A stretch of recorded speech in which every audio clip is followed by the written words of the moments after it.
Bismillahirrahmanirrahim. Alhamdulillah wa bihi nasta'in wal 'aqibatu lil muttaqin. Wa ba'd. Assalamu alaikum warahmatullahi wabarakatuh. Alhamdulillah sa gabay at pahintulot ng dakilang Allah subhanahu wa ta'ala ay mabubuksan na naman ang bagong level ng bagong term, insyaAllah, ngayong buwan na ito, November, insyaAllah subhanahu wa ta'ala, hanggang sa buwan ng February 2020, insyaAllah subhanahu wa ta'ala. At alhamdulillah sa mga level na mabubuksan, mubarak sa inyong lahat. At ganun din sa mga level na pansamantalang masasara ay nakabukas para sa inyo ang special class o ang pag-sit-in sa mga schedule na makikita nyo, pinost namin. Pwede kayong pumili saan man doon ang nanaisin nyo na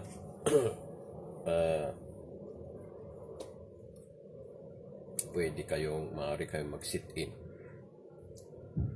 Mga mahal kong kapatid sa Islam, ang maiksing mensahe na ito ay nais naming ipaalam sa inyo ang tungkol sa pagkakataon kapag binigyan tayo ng Allah subhanahu wa ta'ala ng pagkakataong mag-aral, ay mag-aral po tayo. Sapagkat ang kaalaman, sabi ng mga ulama, ito ang ugat ng kaalaman, ito ang ugat ng hidayah. Hindi mo matatagpuan, hindi mo makikita, o hindi mo malalaman ang gabay kung saan ang tamang landas. Hindi mo yan malalaman. Imposible malalaman ng tao ang tamang gabay o ang tamang landas kung wala siyang kaalaman. Kaya sabi ng mga ulama, ang kaalaman ay aslu ma'rifatil huda. Ito ang ugat upang malaman ng tao ang tamang landas o ang tamang gabay, sapagkat kung hindi dahil sa hidayah, kung hindi dahil sa gabay ng Allah subhanahu wa ta'ala, hindi maliligtas ang tao mula sa kapahamakan, mula sa kaligawan. Kung walang hidayah, kung walang gabay, 100% ng tao ay maliligaw ng landas. Sinabi ng Allah subhanahu wa ta'ala sa loob ng Quran, وَمَنِ اتَّبَعَ هُدَايَ فَلَا يُضِلُّ وَلَا يَشْقَى. Sino-sino ang susundin niya ang gabay, susundin niya ang hidayah namin, فَلَا يُضِلُّ, hindi siya kailanman maliligaw. Sino-sino ang susunod sa tamang landas, hindi siya maliligaw. Wala yasqa, at hindi siya mabibigo. Hindi siya mabibigo sa huling araw. Kaya mga mahal kong kapatid sa Islam, samantalain natin ang term na ito ay mabubuksan, mag-aral tayo. Kapag nabuksan ang term nyo, mag-aral kayo. Kapag sarado, mag-sit-in kayo. Dahil ang kaalaman, gaya ng sinabi, ay napakahalaga. Ito ang, biruin mo, ito ang puno o ito ang ugat ng hidayah. At pangalawa, ito rin ang aslu kulli ibadatin. Ang kaalaman, ito rin ang ugat ng lahat ng ibada. Kung wala kang kaalaman, paano ka matutong mag-ibada? Dahil nilikha tayo ng Allah subhanahu wa ta'ala upang mag-ibada. Paano ka matututo?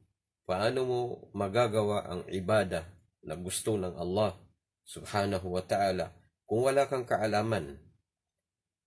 Kaya ang kaalaman, sabi ng mga ulama, aslu kulli ibadatin. Aslu kulli ibadatin. Ito ay puno o ito ang ugat, ito ang pinagmulan ng lahat ng ibada.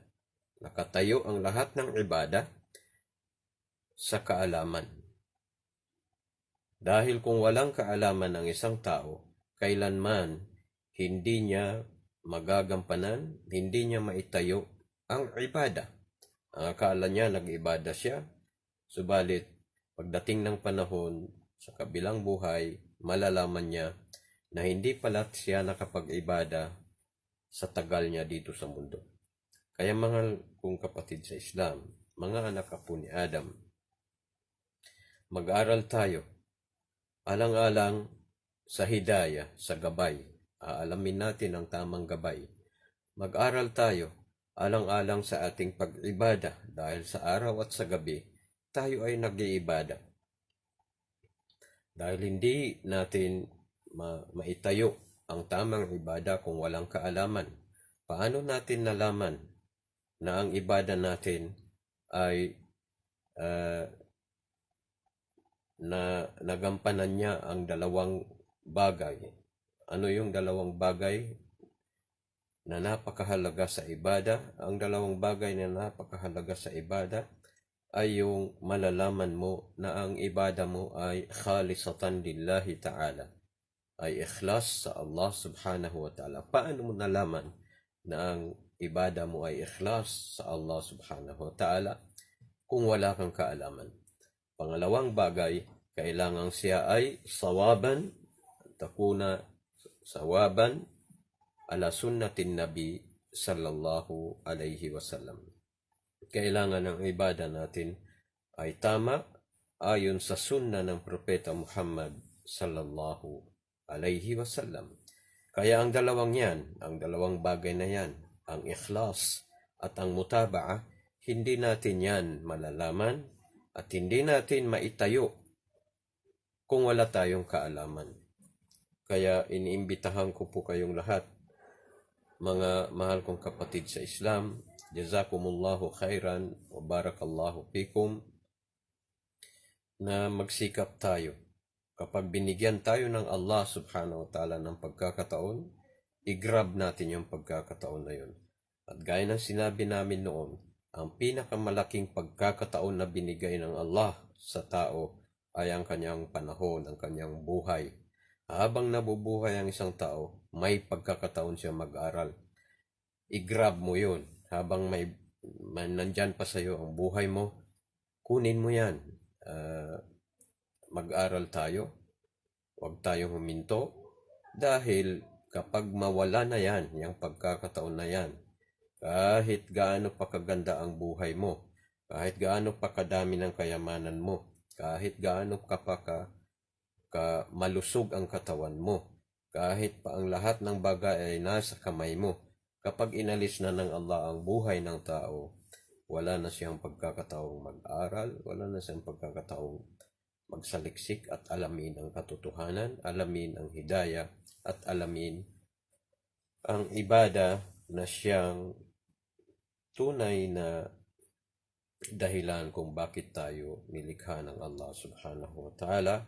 Wallahu a'la wa a'lam bisawab. Inuulit ko, inimbitahan ko kayong lahat, mag-aral tayo, alang-alang sa Allah subhanahu wa ta'ala. Mag-aral tayo, alang-alang sa kaalaman natin tungkol sa gabay ng tamang landas ng Allah subhanahu wa ta'ala. Mag-aral tayo alang-alang sa ibada. Gusto nating mag-ibada.